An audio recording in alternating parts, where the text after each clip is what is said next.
drew a lot of our inspiration for our characters from the classic pulp action adventure stories that you've seen in books and movies and comics.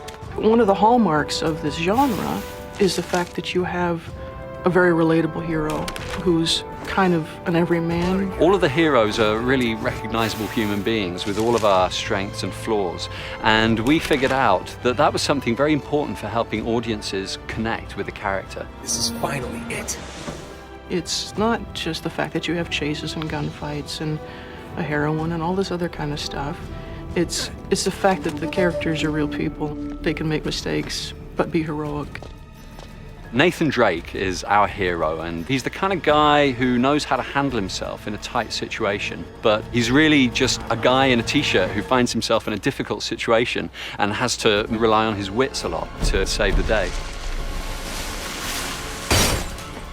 Elena's a really cool character. I think she's something a little bit new and different for video games. She's a bright, self-sufficient young woman. She's very curious. She has this strong intellectual drive, has a kind of unconventional beauty. And there's this immediate chemistry between her and Nathan that really helps drive the story forward. What's going on?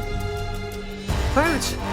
Pirates? Then there's the character of Victor Sullivan. He's kind of that guy's guy adventurer. He's the consummate con man in a world of con men. There's nothing here, Nate. Let's just keep that between us.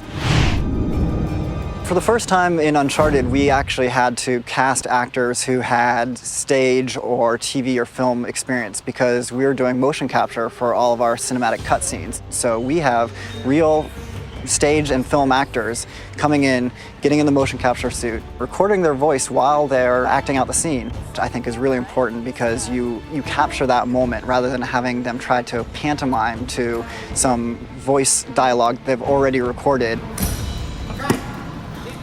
The physicality that's demanded in doing motion capture and creating, you know, an action film, essentially, has been tricky. All the stunt work we have to do here, I mean, I go, is this my job? This is so much fun.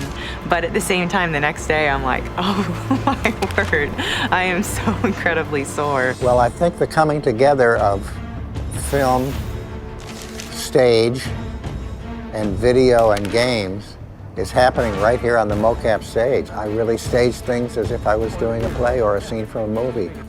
I had no experience. I was flying by the seat of my pants the whole time, scared to death, and having a great time. You know, in front of a camera for film or for TV, you've got a set, and the other actors that are there with you are in their costumes. Here, you all look very silly. You look like you're wearing a wetsuit with dots on it.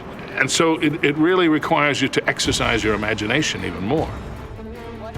It's like the three of us have this treehouse that we built and we're doing missions, and it really makes you feel like you're on an adventure. I have a 7-year-old little boy who asked me, Dad, what do you do? And I said, well, you remember when your buddy came over the other day and you guys ran around the backyard and the clubhouse became a pirate ship and you were jumping off? And he said, yeah. I said, that's what I do. The hell?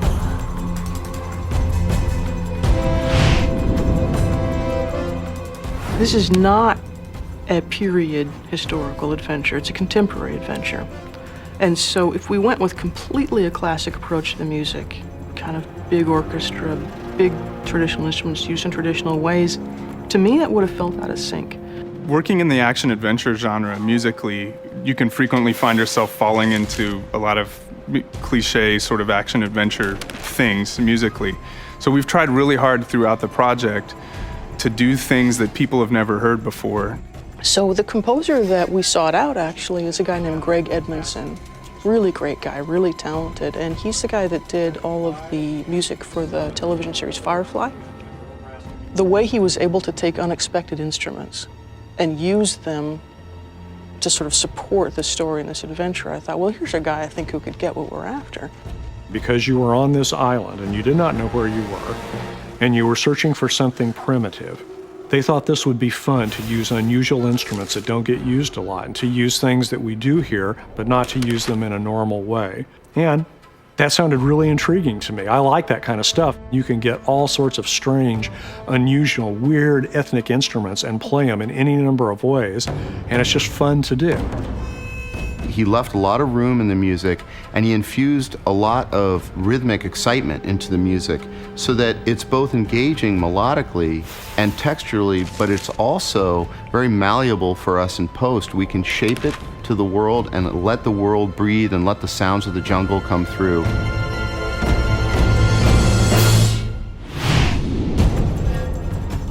One of the things we try to do with each game we create at Naughty Dog is make it a technical showcase for the PlayStation hardware. So we've got a team of the best engineers in the industry working on this game, and I think we're really going to set the bar for PlayStation 3. We wanted this game to be fun with a ton of different interactions, a ton of different mechanics, but at the same time, we wanted a really good story, to have Drake be a real guy, a character, somebody that I can play, that I can interact with. That was the goal, and that's what we accomplished.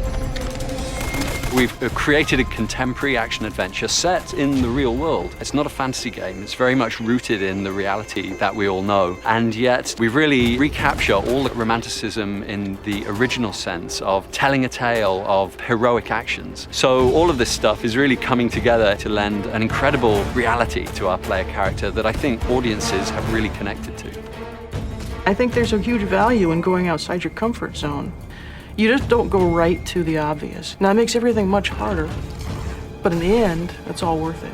Get something that people haven't seen before. I'll be damned. I'm most excited about how fun it is to play and how you just lose yourself in the environment and the world that we've created. You know, I mean, when you pick up that controller, it's really easy to have fun, to be powerful and feel like you are the action hero.